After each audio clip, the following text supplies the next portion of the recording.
अच्छा, पवन सिंह काहे नहीं जीतेंगे? पवन सिंह आज नया नया आए हैं, अभी तो जमा रहे हैं बेचारे। कहीं ना कहीं पवन आसन सोल के भाग गए डरे। कहीं ना कहीं पवन सिंह के आने से हॉट सीट बना हुआ है। हॉट सीट बना है, सब लड़कन के कुछ रोजगार हुआ है, हुले किया, सब मजा लिया। बस उतना ही, उतने में समाप्त हो गए। 1 लाख पवन सिंह नहीं जीतेंगे ना, 1 लाख से अंदर रहेंगे। 1 लाख से अंदर रहेंगे। हाँ। उनके समर्थक तो बोल रहे थे कि 4 लाख 5 लाख से पवन सिंह लीड करेंगे। कर सकते हैं। पवन सिंह की स्थिति हमें नहीं लगता है कि जीत पाएंगे। क्यों नहीं लगता है? क्योंकि वो एक कलाकार हैं, अच्छे आदमी हैं, सारे लोग जानते हैं, फेमस तो हैं ही।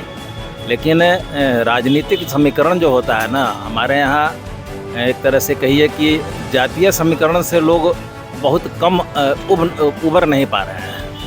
मतलब आपके कहने का मतलब यहाँ से पवन सिंह नहीं जीत रहे हैं? नहीं जीत पा रहे। मनोज तिवारी हो, रहुआ हो, रवि किशन है, सब लोगों ने पहला अपना चुनाव हार लिया था। उनको चूंकि एक्सपीरियंस नहीं रहता है, चुनावी गणित और वो गाना दोनों में अंतर है। तो कहीं ना कहीं आप भी कहना चाहते हैं कि पवन सिंह इस बार चुनाव हारेंगे? इस त्रिकोणात्मक लड़ाई में तो ऐसा ही लगता है। काराकाट लोकसभा क्षेत्र के अंदर हैं और आपको बता दें कि अभी हम डेहरी ऑन सोन में हैं, जिस होटल में पवन सिंह रहते हैं, ठहरते हैं, खाते हैं, पीते हैं। हालांकि उनका ऑफिस जो है यहीं पे है। जिनसे भी मुलाकात करना होता था यहीं पे पवन सिंह से मुलाकात होता था। और यहाँ पे बहुत ऐसे लोग हैं जो कि आपको बैठे हुए दिख रहे होंगे। और आपको बता दें कि एग्जिट पोल जो आ रहा है, कोई बता रहा है कि राजा राम कुशवाहा जीत रहे हैं, कोई बता रहा है कि उपेंद्र कुशवाहा जीत रहे हैं, कोई बता रहा है कि पवन सिंह जीत रहे हैं। आइए यहाँ के लोगों से जानते हैं कि आखिर यहाँ का समीकरण क्या है। कहा जाता है कि बड़ों का आशीर्वाद जिस पर लग जाता है उसका विजयी प्राप्ति हो जाता है, विजयी भवा हो जाता है। यहाँ पे बड़े बुजुर्ग लोग बैठे हुए हैं, आइए इनसे जानने का प्रयास करते हैं यहाँ जो सीट है काराकाट, उस पर कौन विजयी प्राप्त करेगा और कौन यहाँ का राजा बनेगा। चाचा, क्या नाम है आपका? मेरा नाम तपेश्वर सिंह हुआ। क्या लगता है आपको कौन जीतेगा काराकाट लोकसभा सीट से? अभी जो चुनावी समीकरण और जिस ढंग से वोटिंग हुआ है उसको देखने से तो लग रहा है कि उपेंद्र कुशवाहा और ये क्या कहते हैं राजा राम सिंह, नहीं, दो मत बताइए। ये दोनों में ही विशेष रूप से टक्कर होने वाला है। लेकिन हमको लगता है कि पवन सिंह के इन्वॉल्व हो जाने के चलते राजा राम सिंह का सीट क्लियर करके निकल सकते हैं। पवन सिंह नहीं जीतेंगे? पवन सिंह की स्थिति हमें नहीं लगता है कि जीत पाएंगे। क्यों नहीं लगता है? क्योंकि वो एक कलाकार हैं, अच्छे आदमी हैं, सारे लोग जानते हैं, फेमस तो हैं ही। लेकिन राजनीतिक समीकरण जो होता है ना, हमारे यहाँ एक तरह से कहिए कि जातीय समीकरण से लोग बहुत कम उबर नहीं पा रहे हैं। मतलब आपके कहने का मतलब यहाँ से पवन सिंह नहीं जीत रहे हैं? पवन सिंह नहीं जीत पा रहे हैं। राजा राम सिंह कुशवाहा यहाँ से विजय प्राप्त करेंगे? हाँ, उनका क्लियर नज़र आ रहा है। चूँकि पवन सिंह जो भी वोट काटे हैं उपेंद्र सिंह का, तो ये दोनों का वोट जो है आपस में बट गया है और राजा राम सिंह स्वतः निकल रहे हैं। आप किसको वोट दिए हैं, थोड़ा बताइएगा। अब ये चीज़ तो माइक पे कहने की चीज़ नहीं होती है। वोट आपका सबका अपना अपना जो है। अच्छा, चलिए ठीक है, आप नहीं बताना चाहते हैं। चाचा, क्या बोलना चाहेंगे? कौन जीत रहा है यहाँ से? राजा राम सिंह के रोक ही नहीं सकता, हम उन्हीं को वोट दिए हैं। राजा राम सिंह को वोट दिए और वही जीते। ओबरा के, हाँ, ओबरा के विधानसभा के 2 बार विधायक रहे हैं, किसान नेता है वो। अच्छा, जब विधायक थे तो उस टाइम विकास किए हैं यहाँ? विकास किए हैं ओबरा में किए हैं। ओबरा में? हाँ। और आपको लगता है यहाँ जीतने के बाद विकास करेंगे? 100% जीतेंगे। हाँ, 10 लाख वोट में 42% उन्हीं का वोट है। अच्छा, पवन सिंह काहे नहीं जीतेंगे? पवन सिंह आज नया नया आए हैं, अभी तो जमा रहे हैं बेचारे। कहीं ना कहीं पवन आसन सोल के भाग गए डरे।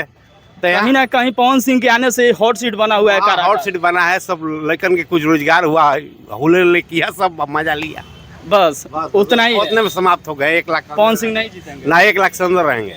1 लाख से अंदर रहेंगे? हाँ। उनके समर्थक तो बोल रहे थे कि 4 लाख 5 लाख से पवन सिंह लीड करेंगे। कर सकते हैं।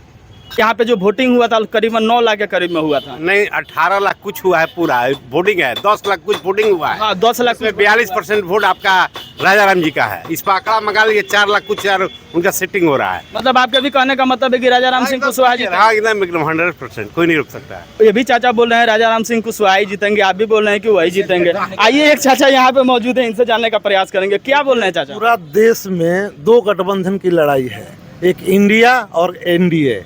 यहाँ भी 2 ही में लड़ाई है, लेकिन तीसरा पवन सिंह के आने से यह लड़ाई त्रिकोणात्मक हो गई है। इस त्रिकोणात्मक लड़ाई में अब देखिए कौन बाजी मारता है। तीनों ही मजबूत कैंडिडेट हैं, लेकिन नेता और अभिनेता में अंतर है। नेता बनना और अभिनेता बनना, इसमें अंतर है। अच्छा, कहीं ना कहीं ऐसा भी आप देखे होंगे कि मनोज तिवारी वो भी अभिनेता थे, लेकिन सब लोग पहली बार अपने चुनाव हार चुके थे। मनोज तिवारी हो, रवि रहुआ हो, रवि किशन है, सब लोगों ने पहला अपना चुनाव हार लिया था। उनको चूंकि एक्सपीरियंस नहीं रहता है, चुनावी गणित और वो गाना दोनों में अंतर है। तो कहीं ना कहीं आप भी कहना चाहते हैं कि पवन सिंह इस बार चुनाव हारेंगे? इस त्रिकोणात्मक लड़ाई में तो ऐसा ही लगता है कि पवन सिंह चुनाव हारेंगे, और कौन जीतेंगे ये बताइए। जीतने के लिए तो आसार तो राजा राम सिंह जो महागठबंधन के उम्मीदवार हैं, उन्हीं को ऐसा हम लोग उम्मीद लगाए रखे हैं कि वो जीत पाएंगे, वही जीतेंगे। जरूर हम लोग के तो एरिया में ऐसा ही लगता है। आपको लगता है जीतने के बाद यहाँ विकास करेंगे?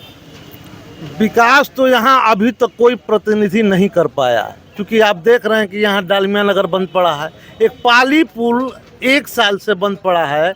किसी जनप्रतिनिधि ने न संसद में न सड़क पर इसके लिए आंदोलन किया। पूरी जनता तबाह है। आप भी आए होंगे तो देखे होंगे कि आपको सोन किनारे से घूम के जाना पड़ता होगा। अच्छा, एक बात बताइए, मान लीजिए अगर राजा राम सिंह कुशवाहा ऐसा जीतते हैं तो उनको 3 ऐसा काम बताइए जो उनको करना चाहिए, और इस वीडियो के माध्यम से उनको एक संदेश दीजिए ताकि उनको भी समझ में आए। देखिए, यहाँ सबसे बड़ी समस्या जो तेजस्वी जी ने उठाया है, बेरोजगारी की समस्या सबसे बड़ी है। बेरोजगारी कैसे दूर होगी? झारखंड बंटने के बाद, बिहार से जब झारखंड अलग हुआ तो यह जो इंडस्ट्रियल बेल्ट था वो रोहतास जिला ही था, जिसमें कि डालमिया नगर, PPCL, बंजारी, ये सारे फैक्ट्री इसी एरिया में थे, और जो पहले से थे वो झारखंड में चले गए। तो ये अगर जिंदा रहते तो बेरोजगारों को रोजगार मिलता, यहाँ के बच्चों को पलायन नहीं करना पड़ता। अभी बच्चे काम करने के लिए भी और उच्च शिक्षा ग्रहण करने के लिए भी दूसरे प्रदेशों में जाते हैं। अच्छा, 3 काम ऐसा बताइए जो उनको करना चाहिए और यहाँ की जनता को फायदा होगी। यहाँ करने के लिए सबसे जो बंद पड़ी इंडस्ट्रीज है उनको खुलवाना चाहिए। दूसरा, उसके लिए आंदोलन करना चाहिए। अगर सरकार बनती है तो कर सकते हैं, अगर सरकार नहीं बनती है तो वो लोग आंदोलन करें और इसको खुलवाएं, ताकि यहाँ के लोगों को, यहाँ के बेरोजगार युवकों को लाभ मिल सके। दूसरा बताइए। दूसरा, ये पाली पुल जो है हम लोग का बंद पड़ा है, 1 साल हो चुका, और एक भी जनप्रतिनिधि इसके लिए कोई आवाज़ नहीं उठाया। इसके लिए आवाज़ उठाएं और रेलवे से मिलकर और स्टेट गवर्नमेंट से मिलकर, दोनों के मिलने के बाद ही यह पुल पुनः चालू हो सकता है। इसको अविलंब चालू कराने की व्यवस्था की जाए। तीसरा बताइए। तीसरा, यहाँ एक महिला कॉलेज है। महिला कॉलेज में अभी तक सिर्फ आर्ट्स की पढ़ाई होती है। वहाँ यहाँ की बच्चियाँ ना साइंस के पढ़ सकती हैं और ना ही कॉमर्स के लिए पढ़ सकती हैं। उन्हें फिर बॉयज़ स्कूल में जाना पड़ता है। यह एक बहुत बड़ी समस्या है नवयुवकों के लिए, बच्चों के लिए। जो हमारे बच्चे पढ़ रहे हैं, जो बच्चियाँ पढ़ रही हैं, बच्चियों के लिए कॉलेज बना है जिसे महिला कॉलेज कहते हैं, लेकिन यहाँ पर साइंस और कॉमर्स की पढ़ाई नहीं होती है। इस पर ध्यान देना होगा। अच्छा, मोदी जी के कार्यकाल में जो काम हुआ है वो आपको पसंद है या नहीं? देखिए, मोदी जी के कार्यकाल में सबसे बड़ा जो काम नहीं हुआ वो बेरोजगारों को रोजगार नहीं मिला, जिससे आज रोजगार के कारण ही तेजस्वी को सब युवा वर्ग लाइक कर रहा है। उनके यहाँ भीड़ जो जुट रही है वो युवाओं के रोजगार के लिए जुट रही है। तो कहीं ना अगर कहीं ये दिए होते तो तेजस्वी के यहाँ इतनी भीड़ युवाओं की नहीं पहुँच पाती। अनुमान लगाइए आप भी, अभी एग्जिट पोल ही चल रहा है, केंद्र में किसकी सरकार बनेगी? केंद्र में अभी तो जिस तरह से मीडिया दिखा रहा है, ऐसा लग रहा है कि 400 पार हो गया, लेकिन हमें नहीं लगता है कि 400 पार जाएगी ये एनडीए, क्योंकि यह फेक न्यूज़ जैसा हमें महसूस हो। लगभग 273 जनता त्रस्त थी, इसके बाद भी मीडिया के लोग दिखा रहे हैं कि 400 पार। लगभग 273 से 74 जो सीट लाएगा उसका विजय प्राप्त हो हाँ, जाएगा। विजय प्राप्त होगा, लेकिन हमें नहीं लगता है कि किसी को मेजॉरिटी आएगी। फिर वही जोड़ तोड़ की सरकार बनेगी। जोड़ तोड़ की सरकार बनेगी, बीजेपी की ही बनेगी। अब जिसकी बन जाए, अभी अब कहा नहीं जा सकता। हम लोग तो इस क्षेत्र के बारे में बता सकते हैं, लेकिन देश के बारे में अनुमान है कि भाई बीजेपी आ रही है। अब तो ऐसा नहीं लगता है कि आएगी। जैसा लोगों ने उसके विरोध में वोट दिया है एनडीए के खिलाफ, बेरोजगारी से त्रस्त थे, महंगाई से त्रस्त थे, शिक्षा का जो व्यवस्था है वो देख ही रहे हैं। हमारे देश में विश्व का कोई ऐसा हमारा यूनिवर्सिटी नहीं जो 100 में आता हो।